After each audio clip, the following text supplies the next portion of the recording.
मेरी जुबान में बात करेगा मैं तुझे बताऊंगा। तू मेरे तरफ बात कर, तेरे मुंह पे छुट्टी मारूंगा सीधा। मैं मुंह पे छुट्टी सलीका है, तुम करोगे तो तुम देखो तुझे सलीका है, तुझे वो भी सलीका है। बगैर इंसान कोई इज्जत छोड़ी नहीं, कुत्ता बगैर नदिया सूअर मुंह का पत्ता तेरी मां की बोलिया।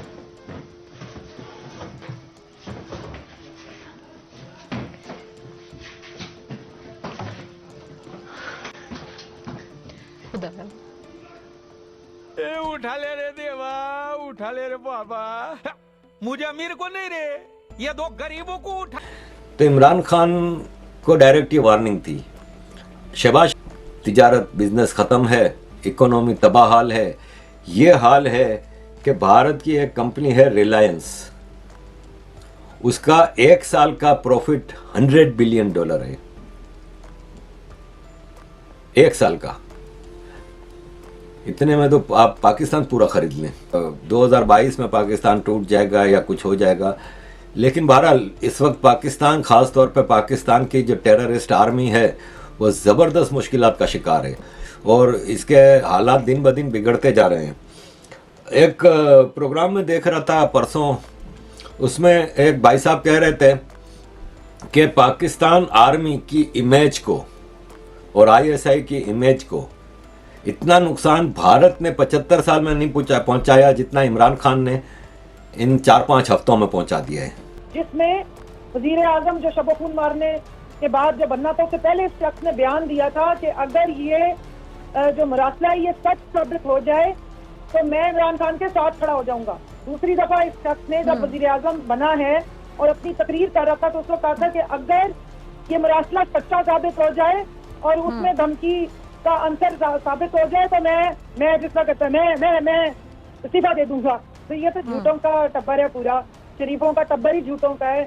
वो बेटी भतीजी इसकी जो है वो शाम को रात को जो बेचारे किराए के बंदों को बुला के बत्तियां जला के और अगले दिन फोटोशॉप वो जो जलसों की तस्वीरें डालती है, वो अभी भी कह रही है ऐसे ड्रामा लगाया हुआ है।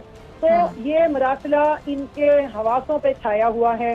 फौज को मतलब जो भी सियासत वो डिस्कस ना किया जाए, और कल से लेके आज तक डिस्कस ही हो रहा है, मतलब डिस्कस ही वो बयान हो रहा है। बयान ये था असल में कि हमें डिस्कस ना करें, आपस में आप सियासत करें, और डिस्कस ही हो रहा है कि उधर से कहा जा रहा है कि ये जो है ये मीर जाफर हैं, मतलब है कि अब एक दूसरे को मीर जाफर करार दे दिया गया। पहले कहाँ इशारा था, कहाँ नहीं था, उसको छोड़ दें आप। 2022 में पाकिस्तान टूट जाएगा या कुछ हो जाएगा, लेकिन बहरहाल इस वक्त पाकिस्तान, खास तौर पे पाकिस्तान की जो टेररिस्ट आर्मी है वो ज़बरदस्त मुश्किलात का शिकार है और इसके हालात दिन ब दिन बिगड़ते जा रहे हैं। एक प्रोग्राम में देख रहा था परसों, उसमें एक भाई साहब कह रहे थे कि पाकिस्तान आर्मी की इमेज को और ISI की इमेज को इतना नुकसान भारत ने 75 साल में नहीं पहुंचाया जितना इमरान खान ने इन 4-5 हफ्तों में पहुंचा दिया है। देखें, भारत में बंगाल जो था, जब अंग्रेज़ के आने से पहले वहाँ पे सिराजुद्दौला की, नवाब सिराजुद्दौला की गवर्नमेंट थी और नवाब सिराजुद्दौला का सेनापति जो था वो मीर जाफ़र था, और मीर जाफ़र ने फिर सिराजुद्दौला के साथ, अब सिराजुद्दौला कोई भारत की मोहब्बत करने वाला वो नहीं था नवाब या राजा, वो बंगाल पे अपने ख़ानदानी ये सब आए हुए थे, कोई सेंट्रल एशिया से, कोई अफगानिस्तान से, अपने ख़ानदानों की बका के लिए लड़ रहे थे।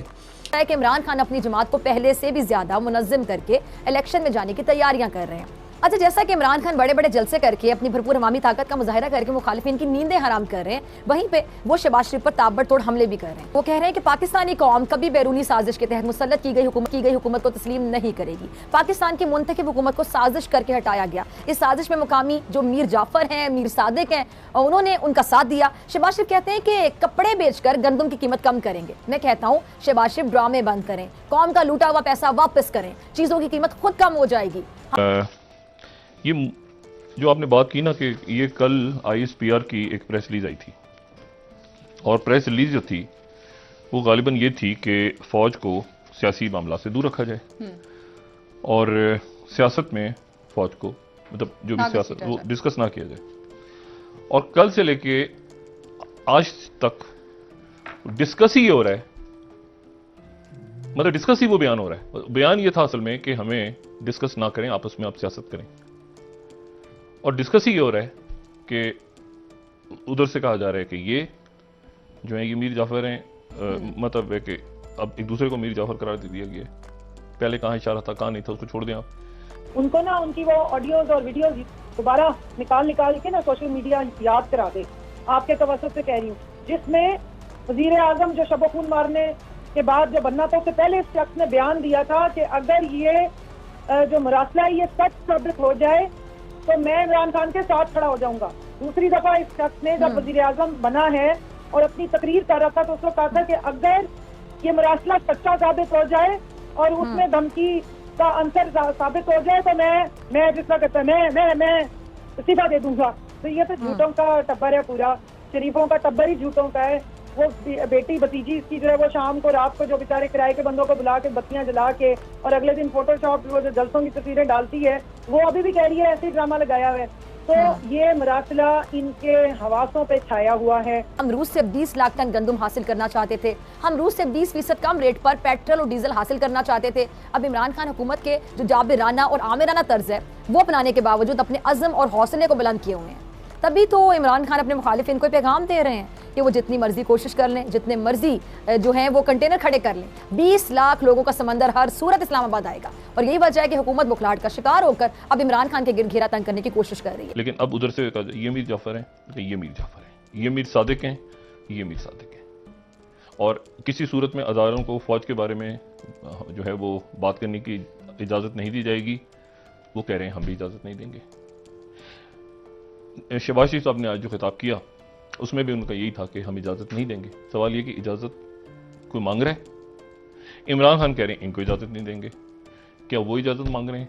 तो मुल्क एक बस वो चला जा रहा हूँ खुदा के सहारे फिलहाल। देखिए फिजा, ये है ही प्राइम मिनिस्टर की और एक इम्पोर्टेड जाली हुकूमत। इंटीरियर मिनिस्टर उन्होंने राना सनाउल्लाह मॉडल टाउन पे कत्ल करने वाले शख्स को लगाया है। धमकियां अभी से मिल रही हैं, जारियाना जो तरीकेकार है वो अभी भी अपनाया हुआ है। सोशल मीडिया पे जो एक्टिविस्ट हैं उनको उठा के और अंदर बंद कर रहे हैं। तो यही नवाब सिराजुद्दौला का था। अभी मीर जाफर ने इसने आईएसआई को भी भरपूर गंदा किया कि आईएसआई पॉलिटिकल पार्टीज के साथ खिलवाड़ करती है और आर्मी चीफ को तो डायरेक्ट गद्दार कह दिया। जिसके जवाब में फिर डीजी आईएसपीआर ने कल एक प्रेस कॉन्फ्रेंस की और उसमें कहा कि आर्मी को पॉलिटिक्स में ना घसीटा जाए। हम सख्ती से कह रहे हैं कि आर्मी को बिल्कुल पॉलिटिक्स से दूर रखा जाए। हालांकि ये तो कहने की बातें, आर्मी पॉलिटिक्स से एक दिन के लिए भी दूर नहीं गई है 75 साल में। अच्छा, अब ये जो पीका एक्ट है इसी को देख लें।